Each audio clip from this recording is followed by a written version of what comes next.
अस्सलाम वालेकुम, आप देख रहे हैं के न्यूज HD। मैं हूं हारिस अली शागिलानी। चलते हैं आज की हम खबरों की तरफ।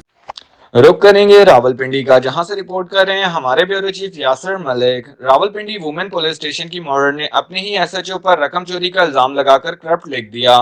लेडी कांस्टेबल अनीता नसीम ने रोजनामचा रिपोर्ट में तहरीर किया कि SHO इरम खान ने बाहवाला रपट नंबर 19 जो कि 15 अक्टूबर को इतला लिखी गई कि सरासर झूठ पर मबनी है। 12 अक्टूबर को एक साइला दरख्वास्त के लिए थाना आई, जो SHO के ऑफिस में अपना वॉलेट कुर्सी पर छोड़ गई।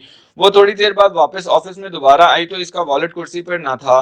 CCTV फुटेज कैमरे में देखा तो वॉलेट SHO इरम खानम ने उठा लिया और इसे बाहर ले जाकर पर्स से पैसे निकाल लिए और फिर दोबारा आकर वॉलेट को कुर्सी के नीचे फेंक दिया और बाद में मुकर गई कि मैंने वॉलेट लिया ही नहीं।